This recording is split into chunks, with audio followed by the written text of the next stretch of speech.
안녕하세요, 성도 여러분. 다시 만나서 반갑습니다. 우리는 이번 한 기 동안 2019년 제4기 에스라와 느헤미야라고 하는 총 주제를 가지고 그동안 안교 교과를 함께 공부해 왔습니다. 오늘은 제13과 마지막과 이스라엘의 지도자들이라는 주제를 가지고 함께 공부하겠습니다. 그동안 한기 공부를 통해서 하나님께서 우리에게 주신 귀한 교훈과 또 깨달음을 우리가 기억하고 또 삶에 잘 실천하고 우리의 이 마지막 시대 하나님의 백성들, 즉 마치 옛 이스라엘이 고국으로 돌아가기를 기다리면서 또 그 일을 위해서 헌신했던, 또 고국에 돌아가서 다시 성을 회복하던, 성전을 짓고 회복하던 그 신앙 회복의 백성들처럼 우리도 곧 하늘 본향으로 돌아가고 또 하늘에 적합한 우리 삶을 회복해야 하는 이런 시대적인 사명을 가진 백성으로서 같은 이 원리와 또 그 속에 들어있는 교훈들을 우리가 실천함으로 우리도 에스라와 느헤미야와 같이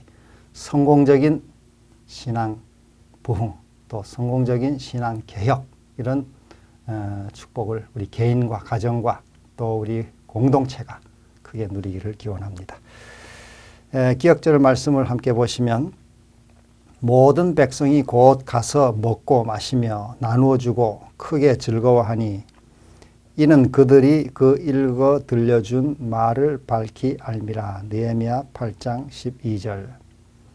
이 참 좋은 지도자들이 백성들을 말씀으로 잘 권면해서 말씀을 깨달았더니 백성들이 참 그 말씀에 깨우침을 받아서 자신의 상태를 보고 많이 울었습니다. 느헤미야 8장에 보면 그때 너무 또 지나친 이 슬픔에 빠지지 않도록 지도자들이 잘 권면하고 여호와를 기뻐하는 것이 우리의 힘이다 이렇게 깨우쳐주면서 백성을 독려해서 모든 백성이 이렇게 즐거워했다 하는 이야기가 기억절의 말씀이죠. 이번 과의 핵심 개념은 성경적 지도력의 원리와 실제. 지도력, 이 느헤미야, 에스라는 다 훌륭한 지도자들이었습니다. 이 원리가 뭔지 함께 다시 한번 복습 겸 또 확인을 해보도록 하겠습니다. 지난주는 우리가 그 통혼의 문제를 두 지도자가 어떻게 다루었느냐 이 문제를 공부했습니다. 성경에서 첫 우리 아담 하와를 만드시고 하나님 말씀하시기를 이러므로 남자가 부모를 떠나 그 아내와 연합하여 둘이 한 몸을 이룰지로다. 아담과 그 아내 두 사람이 벌거벗었으나 부끄러워 아니하니라. 이게 원신앙의 이 안에서의 그 결혼의 원리입니다. 이 속에 짧은 구절이지만은 남자가 부모를 떠난다. 이것은 이제 성장한 두 남녀가 부모를 정신적으로 의지하고 의존하던 거기서 떠나서 이제는 스스로 독립적으로 둘이 가정을 이루어서 인생을 살아가야 되는 정신적, 영적 독립을 말하고 있습니다. 또 그 아내와 연합하라. 그래서 둘이 한 몸이 되라.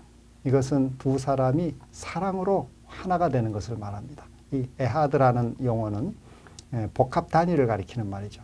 하나님이 한 분이시다 할 때도 그 삼위 하나님이 각각 위를 가지고 계시지만은 하나로 사랑으로 하나가 한 몸처럼 일하신다 하는 그런 뜻이 들어있듯이 삼위 하나님의 일체와 같이 부부도 일체가 되라, 일심동체가 되라 이런 말씀이죠. 그리고 그 안에 두 사람이 벌거벗었으나 부끄러워 아니하니라. 상호 서로 숨김이 없이 또 상호 이렇게 비밀이 없는 온전한 결합을 말하고 있습니다. 이것이 성경적 결혼의 원리죠.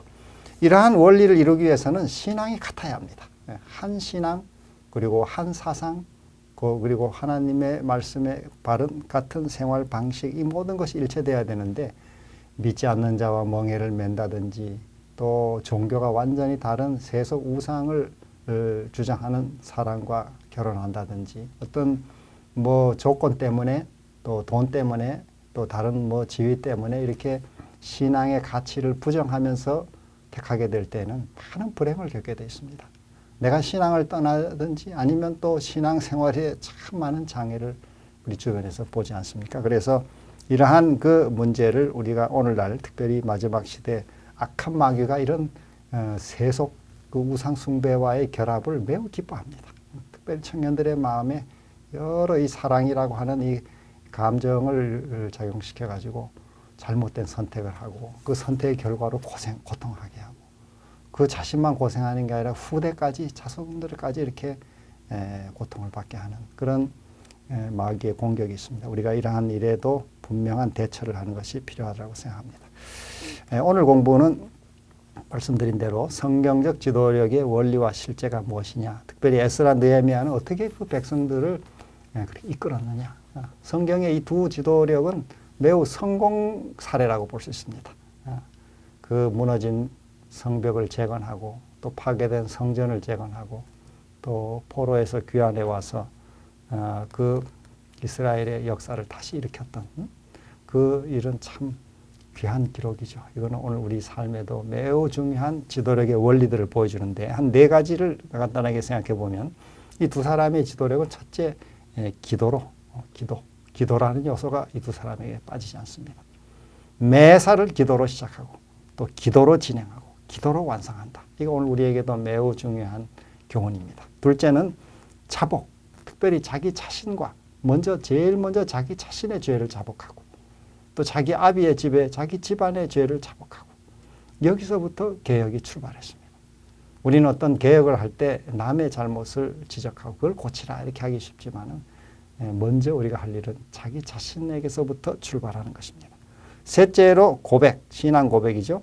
하나님의 언약을 굳게 의지하고 그 약속을 힘입어서 개혁을 밀고 나가는 것입니다. 네 번째는 헌신, 그 자기에 주어진 그 일에 전심전력하는 것입니다. 이 역사의 원리는 헌신하는 사람에게 항상 주도권이 주어지게 되어 있습니다. 어느 분야든지 하나님의 말씀에 능력을 의지해서 전적으로 헌신하면은 거기에 하나님은 이 이니셔티브를 주시는 것이죠. 그래서 요즘엔 이 지도력을 영향력이라고 합니다. 지도자가 뭐냐? 영향을 미치는 사람이죠. 그냥 높은 자리만 얻었다고 지도자가 되는 것이 아니라 지위가 높지 않더라도 영향을 힘있게 미치는 사람, 그게 지도력이라는 것입니다. 어떤 이 연구에 의하면은 아주 내성적인 사람, 거의 말을 안 하는 내성적인 사람도 일생을 살면서 10,000명 이상에게 영향을 미친다 이렇게 했습니다. 우리는 이 살아가는 삶의 그 어떤 그 모습을 통해서 다른 사람에게 다 영향을 주고받습니다. 우리도 영향을 주기도 하고 또 받기도 하고. 그래서 나 자신의 삶은 영향을 미치는 이런 삶을 살 수밖에 없죠. 어떤 의미의 지도자들이라고 할 수 있습니다. 특별히 남은 교회는 이런 면에 아주 중요한 지도력을 세상에 이렇게 발휘하도록 사명을 받고 있습니다. 자, 그런데 이 나오는 모든 성경의 지도자들의 공통점은 다 하나님의 말씀을 중심에 두고 있다는 것입니다. 항상 이 중심을 차지하는 것이 하나님의 말씀이라는 거죠. 말씀. 자, 우리 일소지 보시면 지도자들의 영향력, 방금 말씀드린 대로 지도력은 영향력이라고 할 수 있는데 그러면 어떻게 영향을 우리는 남에게 미칠 수 있는가? 이 성경의 인물들 또 특별히 예수님의 생애를 살펴보면은 영향력을 미치는 비결 두 가지는 솔선수범과 섬김이라고 하는 것입니다. 그래서 요즘 세상에 이 리더십 원리를 연구하는 사람들도 이런 강조를 많이 하고 있습니다. 섬김의 리더십, 서번트 리더십 뭐 이런 것도 이제는 이론으로 만들어져 있고 또 뭐 솔선수범은 영향력이 아주 비결이라는 것은 우리가 이제 상식적인 내용이죠. 자, 그래서 우리 여기 오늘 교과에는 훌륭한 지도자와 나쁜 지도자 뭐 이 둘 다 크게 영향을 미친다는 것입니다. 예를 들면 솔로몬이나 여로보암이나 이렇게 잘못된 모본을 끼친 이런 사람들은 그 이후에 많은 나쁜 영향을 미쳤습니다. 특별히 이스라엘 왕들을 묘사할 때마다 그 제일 처음 왕이었던 느바세 아들 여로보암의 길로 행해서 악을 행하더라. 뭐 이런 얘기를 계속 씁니다. 그만큼 그 사람이 잘못된 길을 지도자로서 행함으로 그 영향이 후대에 계속 이어지고 있음을 하나 보여주는 것이죠. 그러나 또 선한 영향도 있습니다. 내 종 아무개는 내 종 다윗의 그 길로 행하더라. 다윗이 하나님의 마음에 합한 사람으로 하나님 말씀을 온전히 순종했던 그 아름다운 지도력은 또 많은 후대에 영향을 주고 있는 것입니다. 자, 그래서 여기 몇 가지 유형의 리더십을 여기 소개했는데, 첫째, 르호보암은 아시는 대로 솔로몬의 아들이죠. 솔로몬이 죽고 이제 왕이 되었을 때 그가 이스라엘 왕이 되자 많은 백성의 지도자들이 그를 찾아와서 당신 아버지 그 솔로몬 때 우리가 너무 시달렸으니 좀 자유를 달라 이렇게 요청을 했습니다. 그래서 3일 있다가 다시 와라 이렇게 하고는 그 사이에 자문을 구했는데, 첫째는 자기 아버지의 원로들에게 자문을 구했는데 그 원로들이 매우 좋은 자문을 해줬습니다. 이 망고불변의 리더십의 원리를 말해줬는데, 그것은 뭐냐면은 왕이 백성의 종이 되어서 좋은 말로 백성들을 섬기시면 백성들이 영원히 왕의 종이 될 것입니다. 근데 이게 마음에 안 들었습니다. 그래서 젊은이들을 불러가지고 자문을 했더니 처음부터 아주 세게 나가라고, 완전히 백성을 이렇게 장악하고 처음부터 이렇게 뭐 느슨하게 하지 말라고. 그러나 이 어리석은 르호보암은 노인의 교도를 자문을 버리고 젊은이들의 자문을 택했는데 그 결과 나라가 두 쪽이 났죠. 북방 이스라엘과 남방 유다로 갈라지는 그런 결과를 빚었습니다. 베드로는 이방인 신자들에게 당시 논쟁이 많이 되었던 할례도 주어야 되고 모세율법도 지키게 하자 하는 많은 그 유태인 그리스도인들의 주장에 대해서 자신이 그 고넬료와 함께 그 성령 받았던 경험을 소개하면서 그 문제를 잘 처리해서 이방인 신자들에게 불필요한 짐을 지우지 않도록 이렇게 잘 조정하는 겸손과 또 인내의 좋은 지도력을 보여줬습니다. 요시야는 그 아시는 것처럼 율법을 발견하고 깨닫고 듣고 깊이 통회하고 그리고는 철저하게 개혁했습니다. 보통 대부분의 이 유다 왕들의 개혁은 늘 뭐 산당은 제하지 않았더라 이렇게 항상 하나가 남겨지는 모습을 보는데, 요시야는 완전히 철저한 개혁을 단행한 그 율법에 기초한 개혁을 이룬 아주 훌륭한 리더십을 보여줬습니다. 드보라 역시 바락과 함께 시스라와 그 군대를 멸하는 여장부로서의 지도력을 보여줬죠.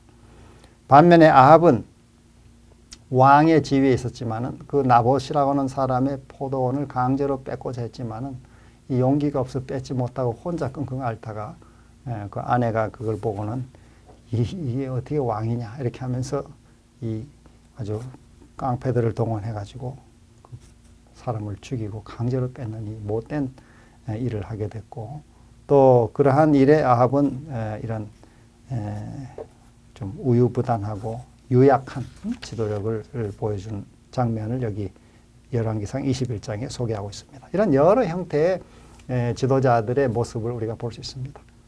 그래서 지금도 다양한 지도력을 우리가 보게 되고 또 우리 자신도 그 중에 한 지도자로 영향을 미치게 되는데, 그럼 이런 지도자들의 모습을 통해서 우리가 배울 것들이 뭔지를 살펴보는 것입니다. 자, 여기 23일 월요일 하나님의 눈에 악함 하는 이 제목의 지도력의 신뢰들을 한 세 가지를 여기 소개했는데, 이스라엘 왕 나답과 바사, 이 사람들은 여기 성경에 평가하시기를 여호와 보시기에 악을 행하고 그 아비의 길로, 특별히 여로보암의 길로 행하며 이스라엘로 범죄케 한 그 죄 중에 행하더라. 그 왕들의 치적이 뭐 여러 가지 있었겠지만은 성경은 간단하게 그들의 지도력을 한 줄로 묘사하기를 악을 행한, 악행한 지도자, 여로보암의 길을 따른 지도자, 이스라엘로 다 우상 숭배에 빠지게 한 그 죄의 길에 행하던 지도자였다. 이렇게 평가한 것입니다. 참 불행한 기록이죠. 오늘 우리 각자는 삶을 우리가 다 지나고 나서 어떤 평가를 하나님 앞에서 받게 될지 우리가 한번 생각해 봐야 되겠습니다. 그리고 이스라엘 왕 여호아스에 대한 기록을 보시면 거기도 역시 여호와 보시기에 악을 행하여 여로보암의 죄를 좇고 떠나지 아니하더라. 여호와께서 이스라엘을 향하여 노를 바라사 아람 왕 하사엘의 손과 그 아들 베나닷의 손에 붙이셨더라. 이렇게 악한 길로 가니까 이방을 몽둥이 삼아서 아람 왕을 보내서 이스라엘을 징계하셨더라. 이게 성경의 기록입니다. 그 다음에 우리 신약의 대제사장 가야바, 요한복음 11장에 나오는 가야바의 기록을 보면 그가 예수 그리스도를 인정하지 않고 하나님의 이 아들 예수 그리스도의 여러 증거를 보면서도 그가 악을 고집하면서 백성에게 한 사람이 백성을 위해 죽어서 온 민족이 망하지 않게 되는 것이 너희에게 유익한 줄을 생각지 아니하는도다. 이거는 뭐 악한 뜻으로 한 것이죠. 예수님 하나 처형함으로 이스라엘 백성이 로마에 그렇게 소동을 일으키지 않고 또 이렇게 멸망당하지 않는 것이 낫다. 그러나 이것은 요한복음 기자가 훗날 이제 기록하면서 그 말은 의도는 좋지 않은 쪽으로 했지만은 그러나 결과적으로 예수님이 온 인류를 위해 대속하신 그 희생의 대속의 그 구속의 이야기를 그가 말로 해준 것이다. 이렇게 설명했습니다. 이처럼 지도자는 백성을 영적으로 향상시키기도 하고 쇠퇴시키기도 하는 것입니다. 그래서 우리 에스라와 느헤미야는 하나님과 아주 굳건한 관계를 유지하고 이스라엘 백성들을 옳은 길로 인도한 것이죠. 우리 예수님의 생애도 보면 예수님도 그 삶에 아주 강력한 영향을 미친 지도자라고 할 수 있습니다. 우리 산상보훈의 말씀을 가르쳤더니 그 끝에 사람들이 이 가르침이 권세 있는 자의 가르침 같고 일반 사람의 가르침과 다르다. 뭐 이렇게 그 권위를 느끼게 됐고 또 그 삶에 우리 누가복음 24장입니까? 그 말과 행함에 아주 권세가 있더라. 이렇게 그 삶에 아주 영향을 크게 미쳤는데 그 비결이 무엇인가 하면은 언행일치의 삶이었습니다. 앞서 보신 대로 솔선수범하고 모범을 보이고 또 백성을 섬기는 마가 10장 45절에도 인자에 온 것은 섬김을 받으려 함이 아니라 도리어 섬기려 하고 자기 목숨을 많은 사람의 대속물로 주려 함이더라. 이렇게 섬김을 실천하시고 삶의 모범을 보이셨던 그 삶이 바로 영향력의 비결이라고 하는 것입니다. 우리 재림교회는 세천사의 기별을 복음을 온 세상에 전하는 이런 세계적인 리더십을 가진 교회입니다. 이 지도력이죠. 그래서 우리 하나님의 말씀을 중심에 두고 또 예수님과 여러 성경의 지도력에 우리 배운 대로 언행일치의 삶, 기별대로 순종하는 백성, 삶의 어떤 거는 순종하고 어떤 거는 뭐 내 마음대로 하는 그런 부분적인 순종이 아니라 전체적인 순종으로 나아가는 백성. 그래서 우리 엘렌 G 화이트를 통해 주신 여러 기별도 이 삶의 전반에 대한 가르침을 주고 있습니다. 신앙생활, 성경 이해, 또 뭐 우리의 가정생활, 자녀 교육, 결혼 문제, 직장생활, 뭐 음식물, 휴가 보내는 문제, 돈을 쓰는 문제, 시간을 쓰는 문제, 음악을 사용하는 문제, 뭐 삶의 전반에 대한 아주 자세한 가이드라인을 우리에게 주셨습니다. 교육기관을 어떻게 운영할지, 교회를 어떻게 목회할지, 또 우리 뭐 목회자와 평신도들의 협력을 어떻게 이루어야 될지, 복음사업과 의료사업을 어떻게 또 결합시켜야 할지, 여러 다양한 전 세계적인 이 선교사업을 어떻게 할지, 출판소는 어떻게 운영하고, 병원은 어떻게 운영하고, 요양원은 어떻게 운영하고, 이러한 수많은 가르침을 주셔서 우리 삶의 전체적인 순종의 길로 나아가도록 자세한 안내를 주신 것입니다. 우리가 이런 말씀을 자세히 연구하고 또 그 말씀에 온전한 순종의 길로 나아감으로 이 세상에 영향을 미쳐야 되는 이 지도력을 행사해야 되는 우리 남은 교회의 사명을 우리가 잘 감당하도록 해야 되겠습니다. 우리 화요일 서지 격려와 권한 부여 너희는 어디서든지 나팔 소리를 듣거든 그리로 모여서 우리에게로 나오라. 우리 하나님이 우리를 위하여 싸우시리라 하였느니라. 느헤미야 4장 20절. 우리 느헤미야 4장을 보면 이미 앞서 공부했습니다마는 그 원수들의 공격에 대비하기 위해서 한 손에 연장, 한 손에 무기, 또 밤에 잘 때도 옷을 입고 자고 물을 기르러 갈 때도 무기를 들고 가고 철통 같은 경계를 한 것입니다. 그래서 여기 지도력의 우리 모본을 보면은 우리가 기도만 할 뿐 아니라 철저한 우리 그 준비가 필요합니다. 철저한 경계. 또 여기 백성들을 조직화해서 그 모든 공격을 방어하고 또 그러면서 동시에 또 계속 일하고 그리고 그들에게 용기를 주고 또 그들을 신뢰하고 또 함께 그들과 동역하고 책임감을 부여하고 권한을 위임하고 또 책임을 할당하고 이렇게 해서 이 성 쌓는 일을 동시다발로 잘 분담시켜가지고 책임자를 세워서 진행했던 이 느헤미야의 지도력은 오늘 우리에게 많은 교훈을 주고 있습니다. 여기 선지자왕 660페이지 보면은 느헤미야의 원수들이 그를 그들의 권세하에 끌어넣지 못한 이유는 하나님의 사업에 대한 느헤미야의 굳은 헌신과 하나님께 대한 똑같은 굳은 신뢰심 때문이었다. 게으른 영혼은 유혹에 쉽게 굴복하지만 고상한 목표와 목적에 열중하는 사람의 생애에는 악이 발붙일 곳을 거의 찾지 못한다. 하나님께 대한 헌신 또 믿음으로 이렇게 끊임없이 전진하고 또 헌신했던 느헤미야의 지도력은 우리에게 큰 교훈을 주고 있습니다. 수요일 소집 목적과 열정을 보시면 이런 에스라와 느헤미야의 삶을 이끈 원동력은 무엇이었는가? 우리가 여기 이 저자가 소개한 2장과 에스라 7장을 보면은 아까 말씀드린 대로 기도와 철저한 준비 그리고 말씀을 깊이 연구하는 그것이 그들의 특징이었습니다. 여기 느헤미야에 대한 선지자 왕에 보면 느헤미야가 기도할 때에 한 거룩한 목적이 그 마음 가운데 형성되었다. 그는 자기가 직접 예루살렘 성벽을 재건하고 이스라엘의 국력을 회복하는 과업에 착수하기로 결심하였다. 그리고 그는 이 계획이 수행될 수 있도록 왕의 목전에서 그가 은총을 얻게 해달라고 여호와께 간구하였다. 기도할 때 이런 목적이 생겼다는 거죠. 그리고 철저히 준비했다는 것이고 에스라도 역시 성경을 깊이 율법을 깊이 연구하고 그걸 백성들에게 가르쳐서 이 하나님의 백성이 다시 돌아오고 고국에 정착하는 일에 헌신하도록 했다는 것입니다. 여기 영감의 교훈에도 보면 선지자왕 622 에스라가 일하는 곳에는 어디에나 성경 연구의 부흥이 일어났다. 백성을 가르칠 교사들이 임명되었고 여호와의 율법은 높임과 명예를 얻었다. 예언서들을 연구하였고 메시아의 오심에 대해 예언한 구절들이 마음이 슬프고 필요한 많은 사람들에게 희망과 안위를 주었다.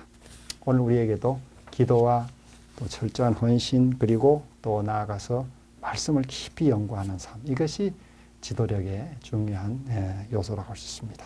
우리 목요일 소지에 보시면 겸손과 견인불박 기억절을 보면 그때 내가 아하와 강가에서 금식을 선포하고 우리 하나님 앞에서 스스로 겸비하여 우리와 우리 어린아이와 모든 소유를 위하여 평탄한 길을 그에게 강구하였으니 에스라 8장 21절 에스라 8장에 보면 이들이 이제 귀환하는 일을 위해 준비하는데 이 에스라는 왕 아닥사스다 왕에게 이 경호를 부탁하지 않았습니다.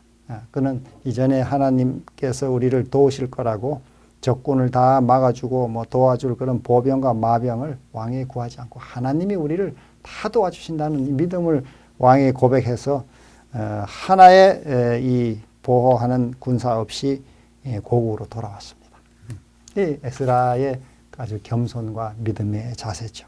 하나님을 전적으로 의지하는 이런 겸손.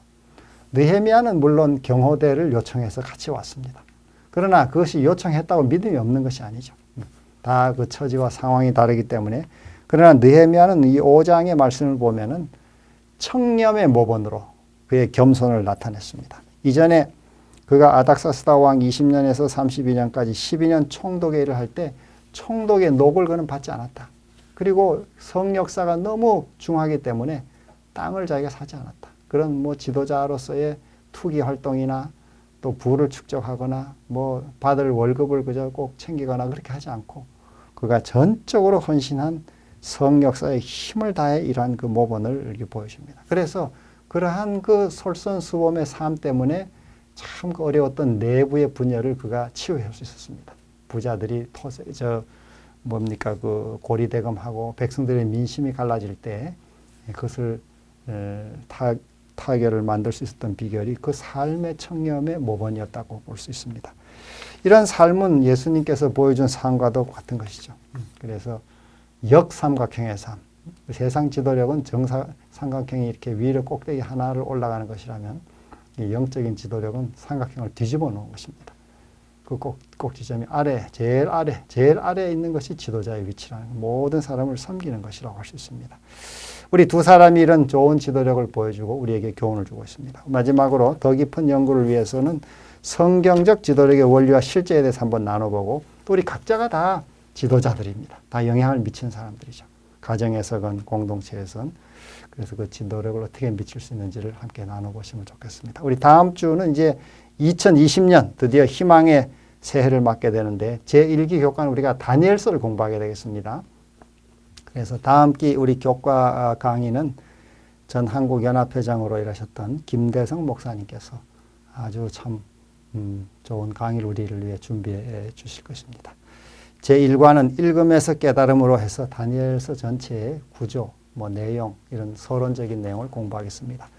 이번 한 기 하나님께서 우리 주신 은혜 감사하고 또 오는 새해에 가정에 우리 모두 하나님의 큰 축복과 평안이 있기를 기원하고 또 우리 교회들과 기관들에도 하나님의 넘치는 은혜가 함께 하셔서 우리 2020년 새해에는 올해보다 더 큰 영적 부흥과 또 개혁이 우리 한국 교회 또 세계 교회에 일어나기를 간절히 기원하면서 오늘 공부를 마치도록 하겠습니다. 대단히 감사합니다.